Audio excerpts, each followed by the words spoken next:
Protein കൂടിയാലും കുറഞ്ഞാലും ഉള്ള പ്രശ്നങ്ങളായിരുന്നു. അപ്പൊ നമുക്ക് അതിൽ നിന്ന് തന്നെ വളരെ വ്യക്തമായി മനസ്സിലാക്കിയ ഒരു കാര്യമുണ്ട്. എന്തും കൂടിയാലും കുറഞ്ഞാലും പ്രശ്നം തന്നെയാണ്. അതായത് അധികമായാൽ അമൃതം വിഷം എന്ന് നമ്മൾ കേട്ടിട്ടില്ലേ? അതേമാതിരി തന്നെയാണ്. അമൃതാണെന്ന് പറഞ്ഞിട്ട് കാര്യമില്ല, അത് കൂടിയ പ്രശ്നമാണ്. അപ്പൊ ഇത് അതേമാതിരി തന്നെയാണ് പ്രോട്ടീനും. കൂടാനും പാടില്ല, കുറയാനും പാടില്ല. അതേമാതിരി തന്നെയാണ് ഇന്നത്തെ നമ്മളുടെ വിഷയം, ഫാറ്റ്. കൂടാനും പാടില്ല, കുറയാനും പാടില്ല. അതായത് പ്രകൃതിയിൽ എന്തും ഒരു സന്തുലിതമായ താളക്രമം പ്രകൃതി തീരുമാനിക്കപ്പെട്ടിട്ടുണ്ട്. അതിന് സന്തുലിതമായേ പോകാൻ പറ്റൂ. കൂടിയും കുറഞ്ഞും മുന്നോട്ട് പോകാനാവില്ല. അത് തന്നെയാണ് ഇന്നത്തെയും വിഷയം. പ്രോട്ടീൻ പോലെ തന്നെ ശരീരത്തിന് ഊർജം ലഭിക്കുന്ന, പ്രോട്ടീൻ ഊർജത്തിന് വേണ്ടിയിട്ടായിരുന്നു, കാർബോഹൈഡ്രേറ്റ് ഊർജത്തിന് വേണ്ടിയിട്ടാണ്, ഫാറ്റും ശരീരത്തിന് ഊർജം ലഭിക്കുന്ന ഒരു ഘടകമാണ് കൊഴുപ്പ്. ആ കൊഴുപ്പ് കാർബോഹൈഡ്രേറ്റിനേക്കാളും പ്രോട്ടീനേക്കാളും അതിപ്രധാനമായ ഒരു ഊർജ സോഴ്സാണ് ഫാറ്റ്.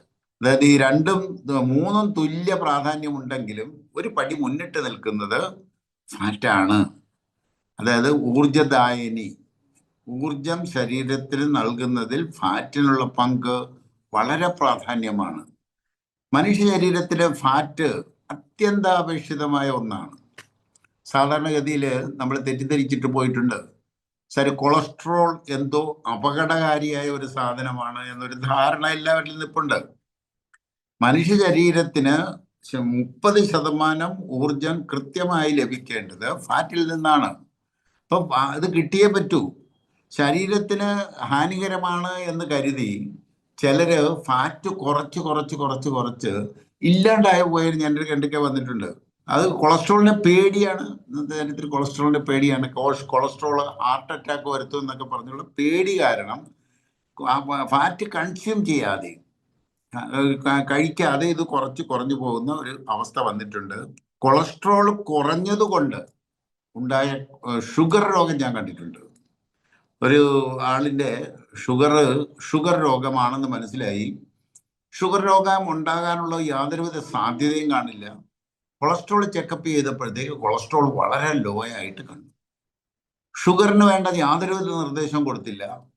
പക്ഷെ കൊളസ്ട്രോൾ കൂട്ടാനുള്ള, ഫാറ്റ് കണ്ടന്റ് കൂട്ടാനുള്ള നടപടികൾ നമ്മൾ എടുത്തു. ഒരു നിശ്ചിത അളവിലെത്തിയപ്പോൾ ഷുഗർ താനെ മാറി. അതായത് ഷുഗർ രോഗം ഫാറ്റ് കൂടിയാലും വന്ന് കണ്ടിട്ടുണ്ട്. ഫാറ്റ് മെറ്റബോളിസത്തിന്റെ ഡിസോർഡർ കൊണ്ട് ഷുഗർ വരുന്നുണ്ട്. ഷുഗറിന് ഒരുപാട് കാരണങ്ങളുണ്ട്. അതിൽ 2 കാരണങ്ങളാണ്.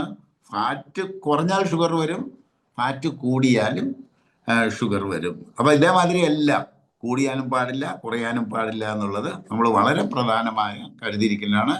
കൊളസ്ട്രോള് മനുഷ്യ ശരീരത്തിന് അത്യന്താപേക്ഷിതമായ ഒരു ഘടകമാണെന്ന് അറിഞ്ഞിരിക്കണം. ടോട്ടൽ കൊളസ്ട്രോൾ എത്ര വേണം? നമ്മൾ ഇന്നത്തെ അറിവ് വെച്ച് നമുക്ക് കിട്ടിയിരിക്കുന്ന നിർദ്ദേശം അനുസരിച്ച് 200 ടോട്ടൽ കൊളസ്ട്രോള്, 200 HDL നല്ല കൊളസ്ട്രോൾ എന്നറിയപ്പെടുന്ന ഒന്ന്, അത് 70. അത് കൂടാനും പാടില്ല. അത് അണ്ടിപ്പരിപ്പും ബദാമും വാൾനട്ടും നിലക്കടലയും പിന്നെ ഫ്ലാക്സ് സീഡ് ക്യാപ്സ്യൂൾ omega-3 കൂടുതൽ കഴിച്ച് 90 കൊണ്ട് രോഗമായിട്ട് എൻ്റെ ഇടയ്ക്ക് വന്നിട്ടുണ്ട്. അത് കുറപ്പിക്കുകയാണ് ചെയ്യുക. ആ ഭക്ഷണം കൂട്ടിയത് എന്താണെന്ന് വെച്ചാൽ കുറപ്പിക്കും. ഈ ഭക്ഷണങ്ങളെല്ലാം കുറച്ച് അത് കുറഞ്ഞു വരുമ്പോൾ ഓട്ടോമാറ്റിക്കായിട്ട് അത് കുറഞ്ഞോളും. അതിന് മരുന്ന് കഴിക്കുകയല്ല വേണ്ട. നല്ല കൊളസ്ട്രോൾ HDL എന്ന് പറയുന്നത് 70 നിൽക്കണമെന്ന് മനസ്സിലാക്കുക. അത് നിൽക്കണം, നല്ലതാണ്. അത് നല്ല കൊളസ്ട്രോൾ തന്നെയാണ് താനും. അതേമാതിരി തന്നെ LDL 150 നിൽക്കണം. 150. ഷുഗർ പേഷ്യൻസിനാണെങ്കിൽ ഒരു 140 താഴെ നിർത്തുന്നത് നല്ലതാണ്. റിസ്ക് ഫാക്ടർ ഉള്ളതുകൊണ്ട്, ഹാർട്ട് അറ്റാക്കിന് റിസ്ക് ഫാക്ടർ ഉള്ളതുകൊണ്ട് ഒരു 140 നിർത്തുന്നത് നല്ലതാണ് എന്നുള്ളൂ. വേണ്ടത് 150. 150 ഇങ്ങനത്തെ ഒരു ഇത് നോക്കണം. HDL നല്ലതാണെന്നും LDL മോശം കൊളസ്ട്രോൾ എന്നും അടിച്ചു വരുന്ന ലാബ് റിപ്പോർട്ട് ഞാൻ കണ്ടിട്ടുണ്ട്. രണ്ടും നല്ലതാണ്. HDL അതാണ് ഇന്നത്തെ സന്ദേശത്തിൽ എല്ലാവരും മനസ്സിലാക്കിയിരിക്കേണ്ട കാര്യം. HDL നല്ലതാണ്, LDL നല്ലതാണ്. HDL കൂടാനും പാടില്ല, HDL കുറയാനും പാടില്ല. LDL കൂടാനും പാടില്ല, LDL കുറയാനും പാടില്ല എന്നത് നമ്മൾ വളരെ പ്രാധാന്യത്തോടെ മനസ്സിലാക്കിയിരിക്കേണ്ട ഒരു കാര്യമാണ് കൊളസ്ട്രോളിനെ സംബന്ധിച്ച്. കാരണം അതിനെ മനുഷ്യർ പേടിക്കുന്നു എന്നുള്ളതാണ് പ്രധാനം. അപ്പൊ ഇത് മനസ്സിലാക്കുക. കൂടാനും പാടില്ല, കുറയാനും പാടില്ല. നല്ല കൊളസ്ട്രോൾ എന്ന് പറയുന്നത് രണ്ടും നല്ല കൊളസ്ട്രോളാണ്. HDL നല്ല കൊളസ്ട്രോളാണ്, LDL നല്ല കൊളസ്ട്രോളാണ്. ഇനി എന്താ ഈ കൊളസ്ട്രോൾ കൂടിയാലും കുറഞ്ഞാലും ഉണ്ടാകുന്ന പ്രശ്നങ്ങൾ എന്താണെന്നുള്ളത് നമ്മൾ അറിഞ്ഞിരിക്കുക. കൊളസ്ട്രോൾ കൂടിയാൽ എന്താ വരിക? കൈകാൽ കഴപ്പാണ്. കൈകാൽ കഴപ്പ് വരും. കൈകാൽ കഴപ്പ് നിരന്തരം ഉണ്ടെങ്കിൽ കൊളസ്ട്രോൾ നോക്കണം. കൈകാൽ കഴപ്പ് ശക്തമായിട്ടുണ്ടെങ്കിൽ കൊളസ്ട്രോൾ നോക്കണം. കൊളസ്ട്രോൾ കൂടിയാൽ പ്രഷർ കൂടും. പ്രഷർ കൂടുതലുണ്ടെങ്കിൽ അത് കൊളസ്ട്രോൾ പ്രഷർ തന്നെയാണോ എന്നറിയാനായിട്ട് ചെക്ക് ചെയ്യണം.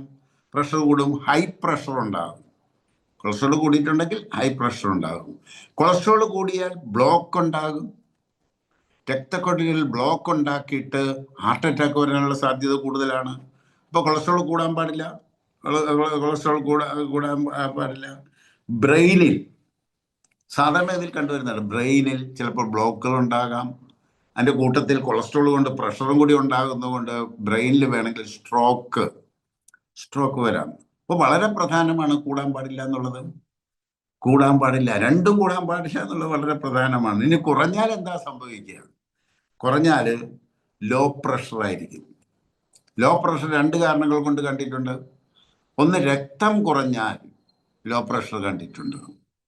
കൊളസ്ട്രോൾ ഫാറ്റ് കുറഞ്ഞാലും ഇത് കണ്ടിട്ടുണ്ട്. ഇപ്പൊ ലോ പ്രഷർ വരാനുള്ള സാധ്യതയുണ്ട്. ത്വക്കിന് ചുളുക്കം, ഡ്രൈ സ്കിൻ വരാനായിട്ടുള്ള സാധ്യതയുണ്ട്.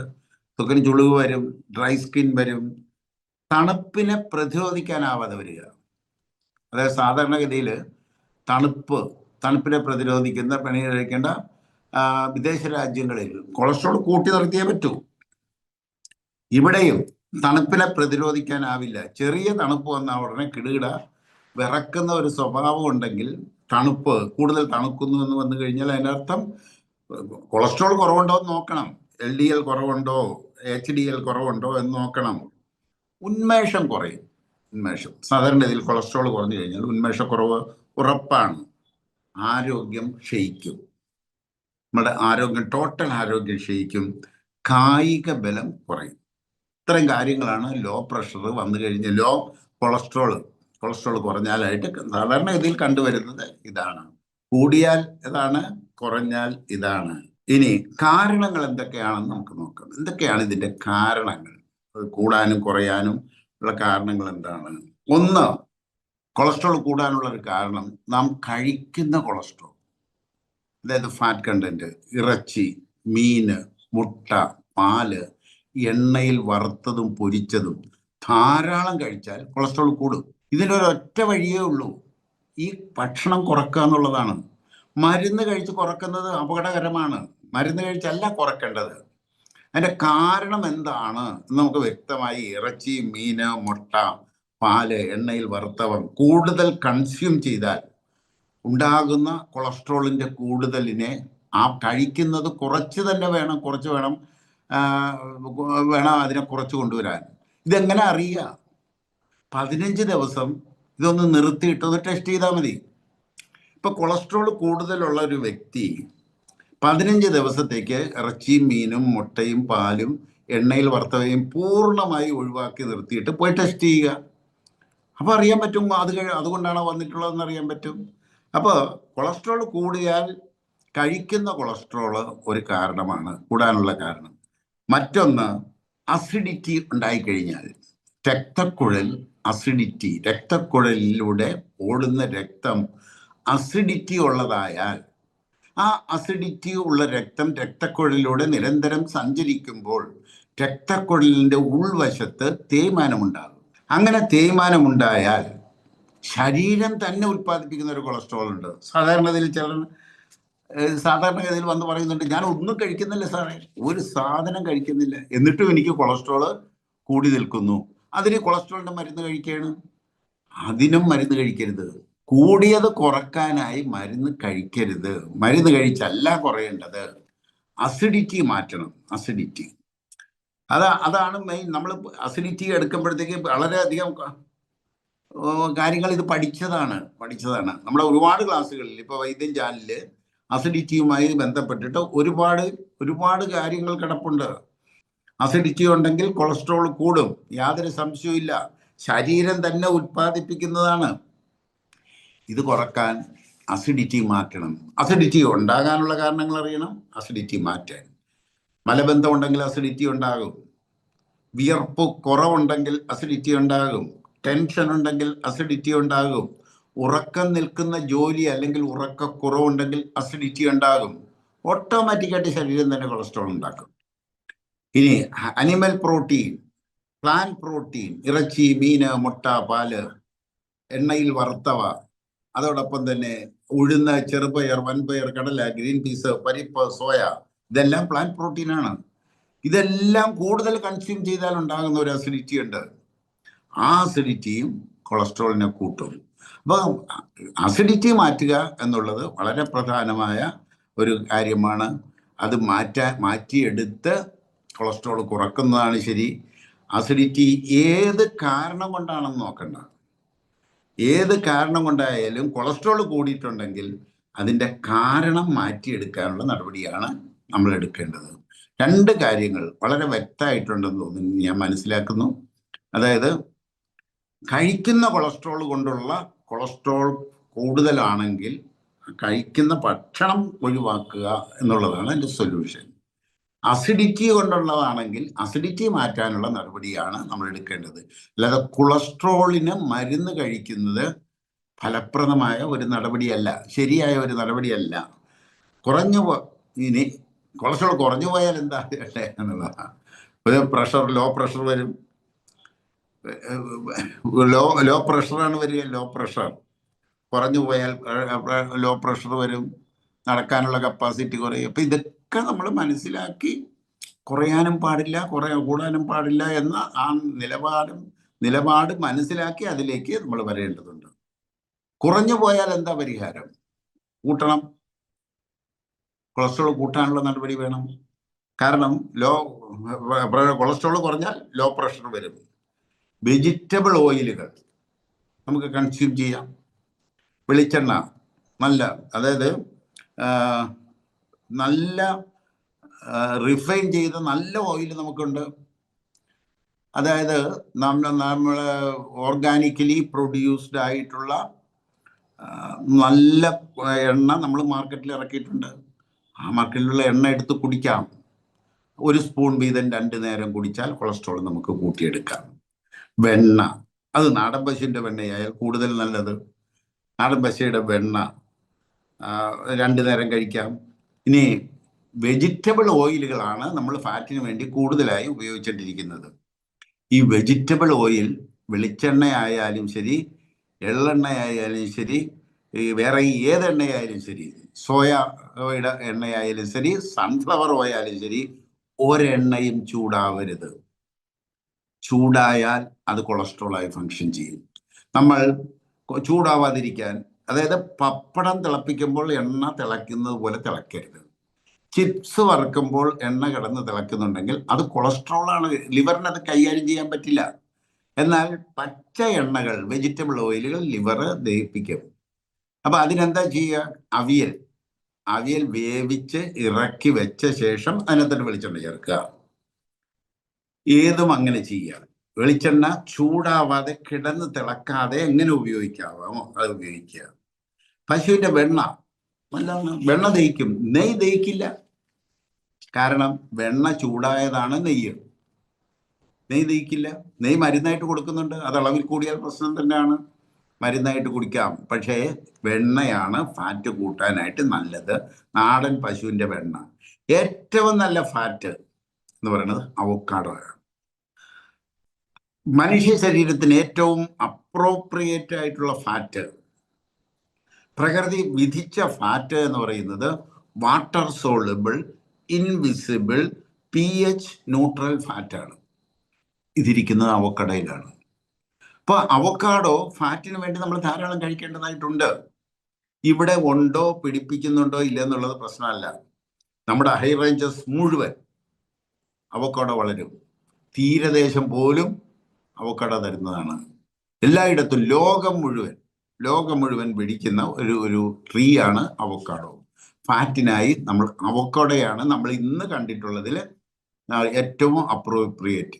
ഇനി അവക്കാഡോ പോലെ പിയർ വർഗത്തിൽപ്പെട്ട ചിലപ്പോൾ ഫാറ്റുകൾ കാണാം. നമ്മൾക്കത് അറിയില്ല, ഇവിടെ അറിയില്ല. അത് വിദേശ രാജ്യങ്ങളിൽ പോയിട്ടുള്ളവർ അതാണ് പഠിക്കേണ്ടത്. എവിടെയെങ്കിലും ഉണ്ടോ പിയർ വർഗത്തിൽ, അതായത് appropriate, invisible, pH neutral, water soluble fat. മനുഷ്യ ശരീരം വെജിറ്റബിൾ ഓയിൽ പോലുമല്ല. വെജിറ്റബിൾ ഓയിലാണ് നമ്മുടെ നിത്യഭക്ഷണത്തിന്റെ ഫാറ്റിനായിട്ട് കൺസ്യൂം ചെയ്തു പോകുന്നത്. അപ്പൊ അത് മനസ്സിലാക്കി അത് കണ്ടുപിടിച്ച് നമ്മുടെ നാട്ടിൽ കൊണ്ടുവന്ന് ആ ചെടി, അവക്കാഡോ ഇപ്പോൾ പ്രചരിക്കുന്നത് പോലെ. പണ്ട് കാലത്ത് കേരളത്തിൽ ഈ അവക്കാഡോ എന്ന പഴം ഉപയോഗിച്ചിരുന്നില്ല. വയനാട്ടിൽ ഇതിനെ പട്ടിപ്പഴം എന്നാണ് അറിയപ്പെട്ടിരുന്നത്. മനുഷ്യൻ തിന്നിരുന്നില്ല. ഇന്ന് അതല്ലല്ലോ സ്ഥിതി. കാരണം അതിൻ്റെ യാഥാർത്ഥ്യം മനസ്സിലായി, അതിൻ്റെ മെഡിസിനൽ പ്രോപ്പർട്ടി മനസ്സിലായി, മനുഷ്യ ശരീരത്തിന് അപ്രോപ്രിയേറ്റ് ആണ് എന്ന് ജനത്തിന് ബോധ്യം വന്നപ്പോൾ ജനം കഴിക്കാൻ തുടങ്ങി, കൺസ്യൂം ചെയ്യാൻ തുടങ്ങി. അപ്പൊ അതേമാതിരി തന്നെയാണ് ഇനി പിയർ വർഗത്തിൽപ്പെട്ട വേറെ ഏതെങ്കിലും ട്രീ ഉണ്ടെങ്കിൽ, അവക്കാഡോയ്ക്ക് തുല്യമായ ഫാറ്റുള്ള പിയർ വർഗത്തിൽപ്പെട്ട ട്രീസ് ഉണ്ടെങ്കിൽ കേരളത്തിൽ അത് ഇൻട്രൊഡ്യൂസ് ചെയ്യണം. കാരണം നമുക്ക് വേണം, അത് വേണം. നമ്മൾ റീപ്ലേസ് ചെയ്യേണ്ടതായിട്ട് വരും. വെജിറ്റബിൾ ഓയിലിന്റെ സ്ഥലത്തേക്ക് റീപ്ലേസ് ചെയ്യേണ്ടത് വരും. കൊളസ്ട്രോൾ കൂടുതലായാൽ കുറയ്ക്കാനായി എന്താ ചെയ്യുക? അതപ്പോൾ പറഞ്ഞു കഴിഞ്ഞു, അസിഡിറ്റി മാറ്റുക. കുക്കുംബർ കുടിച്ച് അസിഡിറ്റി മാറ്റാം. ഇറച്ചി, മുട്ട, ഗ്രീൻ പീസ്, സോയ ഒഴിവാക്കുക. ബാക്കി എല്ലാം ഉണ്ടാക്കുമെങ്കിലും തൽക്കാലത്തേക്ക് നമ്മൾ എടുക്കുന്ന ഒരു നിലപാട് ഇറച്ചിയും മുട്ടയും ഒഴിവാക്കുക. മീൻ കറി കഴിക്കുക. കഫം ഉണ്ടാകുന്നവർ പാലിനെ, കഫം ഉള്ളവരും ഉണ്ടാകുന്നവരും, പെട്ടെന്ന് കഫം ഉണ്ടാകുന്നവരും പാല് തീർത്തും ഒഴിവാക്കുക. തൈരാവ കഴിക്കുക. ഗ്രീൻ പീസും സോയ, പ്ലാന്റ് പ്രോട്ടീനിൽ ഗ്രീൻ പീസും സോയ ഒഴിവാക്കുക. ചെറുപയർ, വൻപയർ, കടല, പരിപ്പ് നന്നായി വേവിച്ച് ഉപയോഗിക്കുക. ഇതാണ് നമുക്ക് എടുക്കാനുള്ള ഒരു സൊല്യൂഷൻ. മറ്റൊന്ന്, ചമ്മന്തിയിൽ, നമ്മൾ അരയ്ക്കുന്ന ചമ്മന്തിയിൽ നമ്മുടെ കാന്താരി ഉണ്ട്, ചെറിയ കാന്താരി. എരിവിനായി ആ കാന്താരി വെച്ച് ചമ്മന്തി അരക്കുക. ഇത് കൊളസ്ട്രോൾ, ഏത് കൊളസ്ട്രോളിനെയും, അതായത് കഴിക്കുന്ന കൊണ്ടുണ്ടാകുന്ന കൊളസ്ട്രോളിനെയും കൺസ്യൂം ചെയ്യുന്ന കൂടുതലുണ്ടാകുന്ന കൊളസ്ട്രോളിനെയും അസിഡിറ്റി മൂലം ശരീരം തന്നെ ഉൽപ്പാദിപ്പിക്കുന്ന കൊളസ്ട്രോളിനെയും കുറയ്ക്കാൻ നല്ലതാണ്. അപ്പം നമുക്ക് നല്ല കാന്താരി ഉണ്ട്. കാന്താരി അതിനനുസരിച്ച് കാന്താരി കടിച്ചു തിന്നാനല്ല, കാന്താരി ഉപ്പിലിട്ട് കഴിക്കാനല്ല, ചമ്മന്തിയിൽ. ഇവിടെ ചിലടത്ത് കണ്ടിട്ടുണ്ട് കാന്താരി ചമ്മന്തി, കാന്താരി അച്ചാറ് കൊണ്ടുവരുന്നുണ്ട്. അതല്ല എൻ്റെ സൊല്യൂഷൻ. കാന്താരി ചമ്മന്തിയിൽ അരച്ച് ചേർക്കുക. എരിവിന് ഉണക്കമുളക് വെക്കുന്നതിന് പകരം, പച്ചമുളക് വെക്കുന്നതിന് പകരം, കുരുമുളക് വെക്കുന്നതിന് പകരം ആവശ്യത്തിന് എരിവ് കാന്താരി കൊണ്ടുണ്ടാക്കിയാൽ ഒരു പരിധി വരെ കൊളസ്ട്രോളിനെ, ഏത് കൊളസ്ട്രോൾ ആയാലും കുറച്ച് നിൽക്കും. ഇപ്പം നമുക്ക് ഉപയോഗിക്കുന്നതാണ്, മലയാളി ചമ്മന്തി ഉപയോഗിക്കുന്നതാണ്. ചമ്മന്തിക്ക് എരിവും പുളിയും വേണം. അപ്പോൾ ഒരു കാര്യം ചെയ്താൽ മതി, കാന്താരി വെച്ച എരിവ്, പച്ചമാങ്ങ കൊണ്ടുള്ള പുളി ആയാലും, പച്ചമാങ്ങയിൽ വിറ്റാമിൻ സി ഉണ്ട്. അപ്പോൾ പച്ചമാങ്ങ, ഇഞ്ചി, അതിനകത്ത് മഗ്നീഷ്യം ഉണ്ട്, ശരീരവേദനയ്ക്ക് മെഡിസിനാണ്. ഇങ്ങനെ നോക്കിയെടുത്ത് ഒരു നല്ല ചമ്മന്തി കൂട്ടുണ്ടാക്കി ചമ്മന്തി നിത്യഭക്ഷണത്തിന്റെ ഭാഗമാക്കുക. ആക്കണം മലയാളി. കാരണം തേങ്ങയും വാഴപ്പഴവും കഴിച്ചുണ്ടായിരുന്ന പൊട്ടാസ്യം, അതിൻ്റെ അഡ്വാൻറ്റേജ്, ഒരു ബ്രെയിൻ ഫുഡായ പൊട്ടാസ്യത്തിൻ്റെ അഡ്വാൻറ്റേജ്, മലയാളിയുടെ കരുത്ത് അതിൻ്റെതാണെന്ന് നമ്മൾ അറിഞ്ഞിട്ടില്ല. നമ്മൾ കഴിച്ച ചമ്മന്തി, കപ്പയും ചമ്മന്തിയും കൂട്ടി കഴിച്ച, കപ്പ കഴിക്കാനായിട്ട് ചമ്മന്തി ഉണ്ടാക്കി കഴിച്ചു, തേങ്ങയും വെച്ചു, കുരുമുളകും വെച്ചു ഉണ്ടാക്കിയ ഒരു ചമ്മന്തി, അതിനകത്ത് പൊട്ടാസ്യം. വാഴപ്പഴങ്ങൾ നമ്മൾ കഴിച്ചതിൻ്റെ ഒരു പൊട്ടാസ്യം റിച്ച്നെസ് നമുക്കുണ്ട്.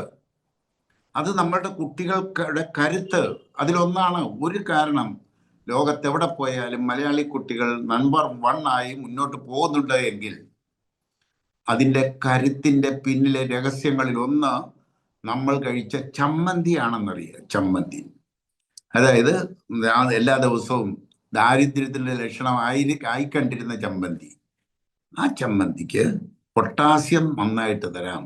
വാഴപ്പഴങ്ങൾ പൊട്ടാസ്യം നന്നായിട്ട് തരാം. ഇത് രണ്ടും നമ്മളുടെ ബ്രെയിൻ ഫുഡാണ്, കുട്ടികളുടെ കഴിവ് വർദ്ധിപ്പിക്കാൻ ഉപയോഗിക്കുന്ന ഒന്നാണ്. അതുകൊണ്ട് നിത്യമായി ചമ്മന്തി ഉപയോഗിക്കുക. പിന്നെ മിതമായ എക്സർസൈസ് ചെയ്യുക. ഓവർ എക്സർസൈസ് കൊളസ്ട്രോൾ കുറക്കുന്നുണ്ട്, കുഴപ്പം തന്നെയാണ്. ചിലർ ഒരുപാട് പേര് എക്സർസൈസ് ജിംനേഷ്യത്തിലും പോയി കുഴപ്പമായിട്ടുണ്ട്.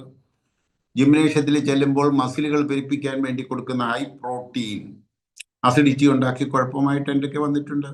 മിതമായ എക്സർസൈസ് ആവാം. അതിന് നമ്മൾ ഈ വൈദ്യം ചാനലിൽ തന്നെ നല്ല എക്സർസൈസ് കൊടുത്തിട്ടുണ്ട്.